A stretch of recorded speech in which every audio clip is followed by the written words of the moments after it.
এই যে দেখতে পাচ্ছেন এখানে গন্ডগোল হচ্ছে।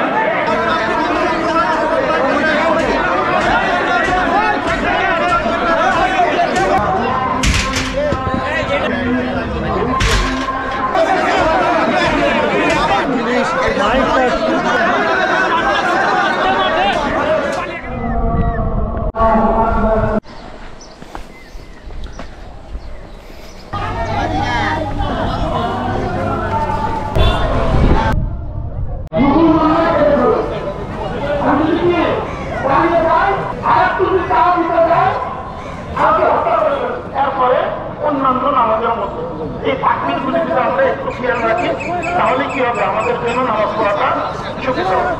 এদের নামাজের পরে কি হয়? খুতবা। জুমার নামাজের আগে খুতবা, পরে নামাজ। আর এদের নামাজ রাসূল করিম সাল্লাল্লাহু আলাইহি ওয়াসাল্লাম তিনি আগে নামাজ পড়েছেন, তারপরে কি দিয়েছেন?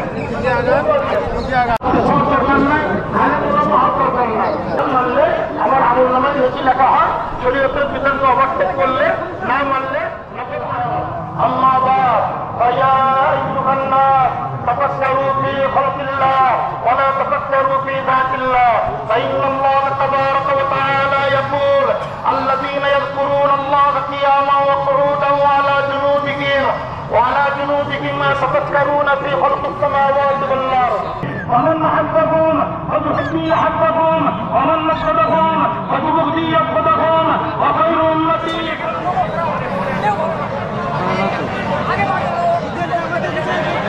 মোনাজাত হবে, তারপরে নামাজ শেষ হবে।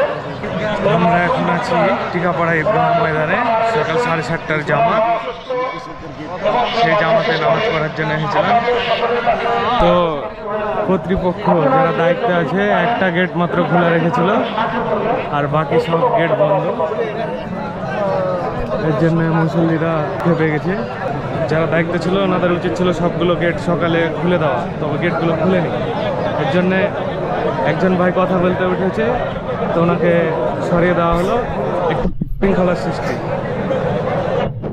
বাইরে অনেক মানুষ দাঁড়িয়ে আছে যারা ঢুকতে পারেনি, ভিতরে জায়গা ছিল কিন্তু তারা না ঢুকতে পারার কারণে নামাজ পড়তে পারে। এই যে দেখতে পাচ্ছেন এখানে গন্ডগোল হচ্ছে।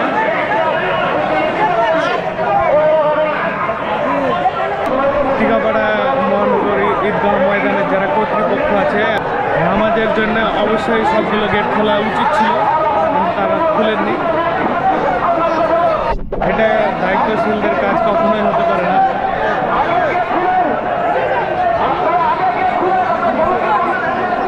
মুসল্লিরা ক্ষিপ্ত হয়ে পড়েছে কর্তৃপক্ষের উপরে।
হট্টগোলের ভিতরেই মোনাজাত চলছে।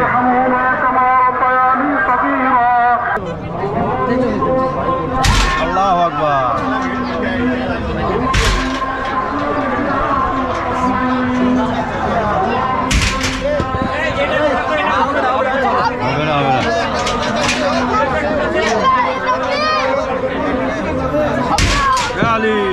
এত যে ঝামেলা হচ্ছে তারপরে কেউ চাবি নিয়ে আসছে না খোলার জন্য। চাবি লেসছে না কেউ? চাবি লেসছে না?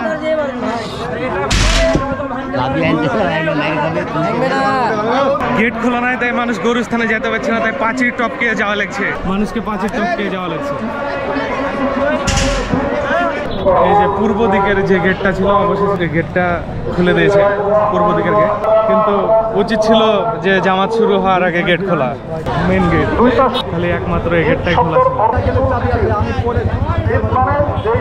আমাদের সামনে বলছে এই বেলুন লেগে,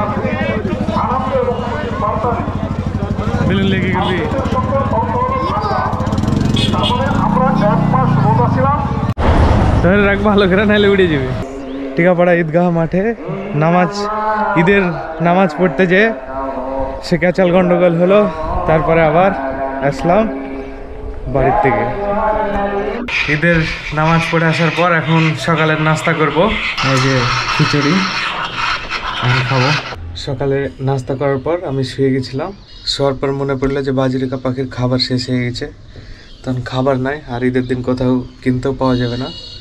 তার জন্য আমি আকাশকে ফোন দিয়ে জিজ্ঞাসা করলাম যে তোর কাছে খাবার আছে নাকি কিছু এক্সট্রা, ওইও বাজরিকা পোষে। আর এখানে যে পাখিগুলো আছে এই যেগুলো রিয়াদ পোষে, তো আমি এখন যাবো আকাশের কাছে বাজরিকা পাখির খাবার আনতে। খাবার একবারই ছিল না, তাই আমি এই যে খিচুড়ি দিয়ে রেখেছি যেন অন্তত পক্ষে খিচুড়ি খেতে পারে। খাবার 2 দিন আগে শেষ হয়ে গেছিলো, তবে ওর ওই যে খাবারের পট, ওই পটে একটু ছিল, ওইটাই খাচ্ছিল। এখানে আছে এক জোড়া আছে, আর ওইগুলো বাচ্চা। এই যে দিয়ে রেখেছিলাম খিচুড়ি, এগুলো খেয়েছে। কিছু নাই, তোরা খিচুড়ি খাচ্ছে, তো আমি ভুলে গেছিলাম পরশু দিন আনতে। দেখুন আজকে তো যেহেতু ঈদের দিন পাওয়া যাবে না, তাই আকাশের কাছে আনবো, দেয়াদেরকে খেতে দেবো। তাই বের হবো আকাশের কাছ থেকে খাবার আনতে।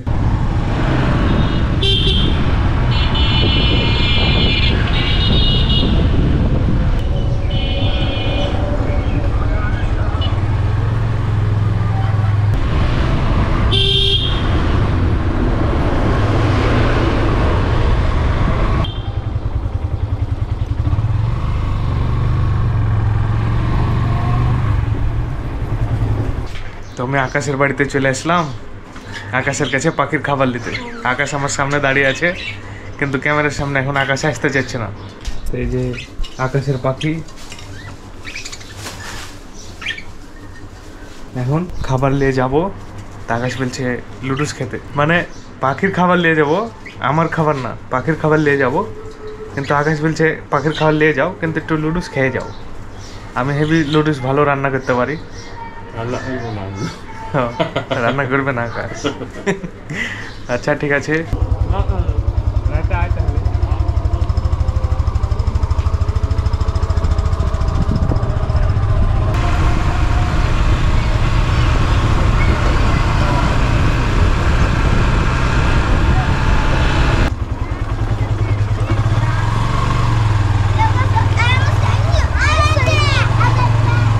এই যে বন্ধুর কাছ থেকে পাখির খাবার নিয়ে চলে আসলাম, খাবার নিতে গেলাম। সেখন আকাশ বললো যে যেহেতু এসেছো ঈদের দিন, লুডুস নাহলে গোস খেয়ে যাও। তো আমি বললাম যে থাক, কষ্ট করে তো ফের রান্না করতে হবে না, খাওয়া লাগবে না। দুপুরে খাওয়া দাওয়ার পর ঘুমিয়ে গেছিলাম। এই যে এখন বিকাল, প্রায় সন্ধ্যা হয়ে গেছে, সন্ধ্যার দিকে উঠলাম, দিয়ে আমরা ফুচকা চটপটি খেলাম। ফুচকা যদিও আমাদের খাওয়া শেষ হয়ে গেছে, যে আর মাত্র 3টা আছে, খেয়েছে, আমিও খেলাম। বাড়িতে বানানো আমাদের ফুচকা, অনেক মজা হয়েছে দোকানের ফুচকার থেকে। এই যে টক, খুব সুন্দর লাগলো আমাদের বাড়িতে বানানো ফুচকা। রিয়াদ, কেমন লাগছে ফুচকা খেতে? ভালো। যারা বানায় ফুচকা বানিয়ে বিক্রি করে বাইরে রাস্তাতে, তাদের থেকে ভালো হয়েছে? হ্যাঁ। অনেক ভালো হয়েছে, মজা লাগছে না?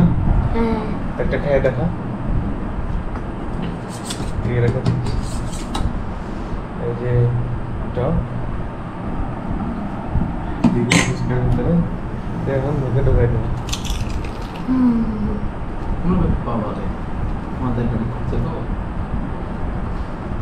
কেমন?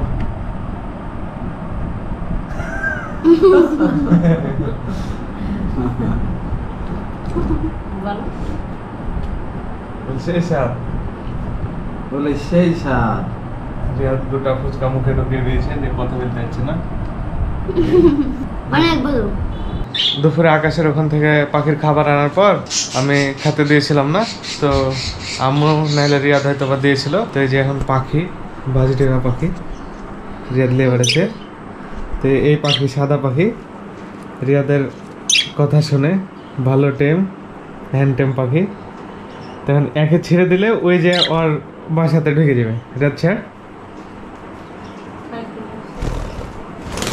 ছেড়, যা খেলে দে, খাই খেলে দে। এই যে দেখছে,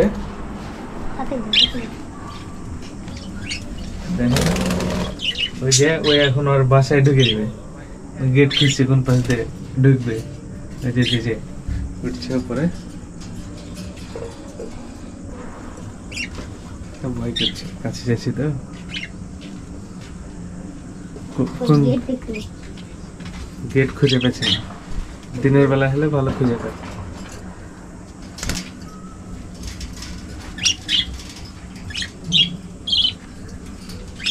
গেট ছেড়ে দে। এই যে ওই আর বাসায় ঢেকে গেল বাজরিকা পাখি। যা এখানে আরেকটা আছে, আর জোড়া চলে যাবে।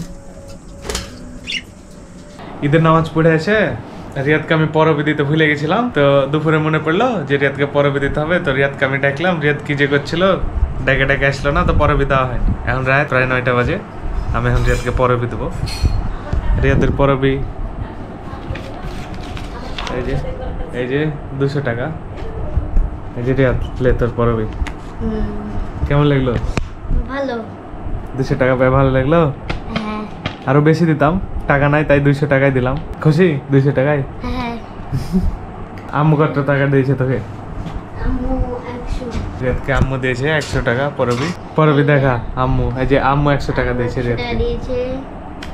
আর দাদি 50 টাকা। আর সবগুলো একসাথে দেখা এবার। সবগুলো একসাথে এই যে 350 টাকা টোটাল নাকি? হ্যাঁ। এই যে রিয়াদের এই বছর পরবি মাত্র 350 টাকা। হ্যাঁ গতবারে ভালোই পাওয়া গেছিল। গত বছর রিয়াদ ভালোই পরবি পেয়েছিল, কিন্তু এবছর পরবি পাইনি। রিয়াদকে এবছর কেউ পরবি দেয়নি। মামার বাসায় এখনো রিয়াদ যায়নি, ওখানে হয়তো বা কিছু টাকা পাবে, তবে খুব বেশি না। আর দেখা যাচ্ছে 50 থেকে 100 টাকা, আর বেশি পাবে না। না 100। আচ্ছা ঠিক আছে, আর পরের বছর আমি তোকে 5000 টাকা পরবি দেবো, কি? হ্যাঁ ভালো। এই যে রিয়াদের পরবি। এখন প্রায় 9:30 বাজছে, আর আম্মু আমাদের জন্য চটপটি রান্না করেছিল। তো আমরা আমরা বিকালে ফুচকা খেয়েছি, তো এখন চটপটি খাবো। রিয়াদ বলেছিল আম্মুকে চটপটি ফুচকা করতে, তাই আম্মু চটপটি ফুচকা করেছে। রিয়াদে জি টেবিলে মাথা দিয়ে আছে। তো এখানে এই যে চটপটি এখন আমরা খাবো। তো রিয়াদ বলছে আমি ফুচকাও খাবো, তাই আবার 3টা ফুচকা। আমি বলছি বেশি ফুচকা খাওয়ার দরকার নেই, অল্প করে খা। তাই যে 3টা করেছে ফুচকা। এখন আমরা চটপটি খাবো।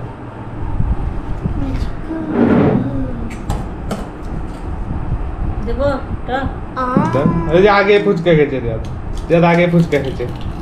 ফুচকা বিড়ে রিয়াদ আগে ফুচকা খেয়েছে, চটপটি খাওয়া বাদ দে। এখন 10:45 বাজে। আম্মু আবার এখন লুচি ভাজলো। এই যে লুচি, এই রাতে আবার লুচি করলো। আর এই যে সামাই, এগুলো দুপুরে না তো সকালে রান্না করে রেখেছিল, এখন আবার লুচি করলো এত রাতে আমাদের জন্য। আমরা এখন লুচি খাবো, তাই যেহেতু আজকে ঈদের দিন। এই যে পায়েস সামাই করেছে, এগুলো দিয়ে লুচি খাবে রিয়াদ আর আমি। তো আজকে সারাদিন ঈদের দিন এভাবে পার হলো, পরিবারের সাথে সারাদিন কাটালাম। ছোটখাটো যেগুলো কাজ ছিল ওইগুলো করলাম। কাজ বলতে তেমন না, মানে স্বাভাবিক, আসলে স্বাভাবিক দিন কাটালাম। ঈদের দিন আজকে এভাবে পার হলো।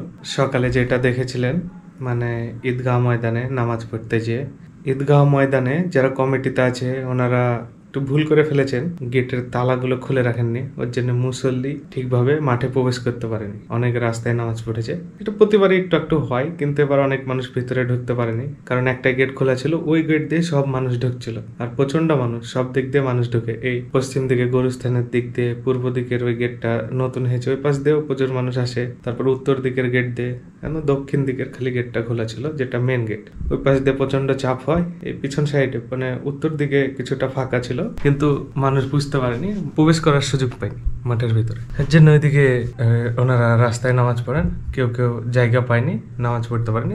তারপরেও দ্বিতীয় জামাত ছিল, ওই জামাতে সবাই আরামে নামাজ পড়তে পারবে, কিন্তু আসলে যারা দায়িত্বে আছেন এই বিষয়টা অনেক খারাপ। বছরে একটা দিন মানুষ নামাজ পড়ে, ঈদের নামাজ, আনন্দের সাথে ঈদগাহ মাঠে আসে, এই বিষয়টা খেয়াল রাখার দরকার ছিল। যারা আছে ওখানে দায়িত্ব, খালি ঈদের নামাজ বলে না, গরুস্থানের পাশে যেহেতু ঈদগাহ মাঠ, ওখানে জানাজা হয় মানুষের। জানাজাতেও আমরা যখন যাই দেখি ওখানে ওই মাইকে কথা বলার জন্য বা তালা খুলে ভিতরে থেকে মাইকটা অন করতে হয়, তো সেই সময়তেও ওখানে কাউকে পাওয়া যায় না, ডেকে ডেকে পাওয়া যায় না, কেউ থাকে না। তবে অন্য সময় যখন ওনারা খেলাধুলা করে, ফুটবল খেলে, তখন লাইট গুলো জ্বালায়, সব গেট মেট খুলে দেয়, মানে আসলে ওনারা করেন। ফুটবল খেলার সময় ঠিকই ওনারা মাঠে লাইট টাইট জ্বালিয়ে খেলেন, কিন্তু যখন মানুষ জানাজা দিতে যায় তখন ওনাদেরকে আর কেউ পায় না। তারপরে অন্তত পক্ষে ঈদের দিন আসলে বিষয়টা ঠিক হয়নি, এটা ওনাদের নজর দেওয়া উচিত ছিল। আর ফজরের পরে তো অনেক সময় ছিল, এর মধ্যে কেউ অন্তত পক্ষে একজন তো যারা দায়িত্ব আছে দেখছেন যে গেটের তালাগুলো খোলা হয়নি, গেটগুলো খোলা হয়নি, তারা দেখে তো অন্তত পক্ষে চাবিটা নিয়ে এসে খুলতে পারতেন, তাও খুলেননি। খালি যে দেখে তা না, নামাজ শেষ হয়ে গেছে, এত মানুষ যে হয়ে হাল্লা করছে, মানুষ যে বলছে, তারপরেও কোনো একজন এসে গেটের তালাটা খুলে দিচ্ছেন না। পরে তো ক্ষিপ্ত হয়ে মানুষ তালা ভাঙা শুরু করে। আসলে আশা করেছিলাম না এটা আসলে কখনো ভালো না, কারণ একটা দিন খুশির দিন যদি নামাজে যে এরকম হয় তাহলে তো বিষয়টা কেমন হয়ে যায়। যাই হোক, পুরো দিন ভালো গেল, ঈদটা অনেক ভালো গেল। আর এখন আমি ঘুমাবো, মানে ঘড়িতে অনেক বেজে গেছে, 12:26। আজকে ঈদের দিন এভাবেই শেষ হলো। এবং যাই হোক, সবাইকে জানাই ঈদ মোবারক। আশা করি আপনারা ভালো থাকবেন এবং আমার জন্য দোয়া করবেন। আর আমি আমার নুর ইসলাম রিফন ব্লগ যে চ্যানেলটা আছে, এই চ্যানেলে সপ্তাহে একটা করে ভিডিও দেওয়ার চেষ্টা করব। সপ্তাহে যদি একটা করেও না দিতে পারি, অন্তত পক্ষে 10 দিনে একটা দেওয়ার চেষ্টা করব। আর আমার চ্যানেলের পাশে থাকবেন, সবাই আমার পাশে থাকবেন, আমার চ্যানেলটিকে সাবস্ক্রাইব করবেন। প্রায় 1-1.5 বছর থেকে ভিডিও দিয়েছিলাম না আমার এই চ্যানেলে, তবে আমি ভাবছি যে এখন আমার এই চ্যানেলে ভিডিও দেওয়া কন্টিনিউ করব। তো পাশে থাকবেন, সাপোর্ট করবেন। লাস্ট যে ভিডিওটা আমি দিয়েছিলাম ফার্স্ট রমজান, মানে প্রথম রোজায় আমরা কি কি করলাম সেটা দেখিয়েছিলাম আপনাদেরকে। ওই ভিডিওতে ভিউ এখন পর্যন্ত 59টা হয়েছে। গত 1 মাসে ভিউ হয়েছে 59টি।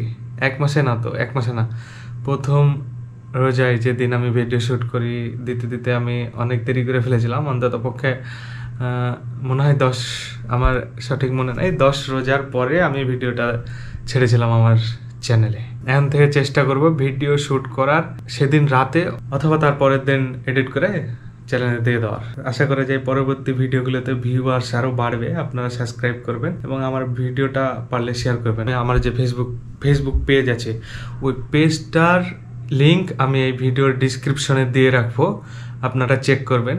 ওই আমাকে ফেসবুক পেজে ফলো করবেন, আমি ওখানেও ভিডিওগুলো দিই, ইউটিউবের যে ভিডিওগুলো আছে এগুলো কেটে কেটে দিই, আবার পুরো ভিডিওটাও দিয়ে দিই। চাইলে আমার এই ভিডিওগুলো আপনি ফেসবুক পেজ থেকেও দেখতে পারবেন, নিচে ডিসক্রিপশনে দেওয়া থাকবে, আপনারা লিঙ্কে যেয়ে আমার ফেসবুক পেজটাকে ফলো করবেন, তাহলে আপনারা আমার ভিডিওগুলো ফেসবুক পেজ থেকেও দেখতে পারবেন। সবাইকে বিদায় জানাই, দেখা হবে পরবর্তী ভিডিওতে।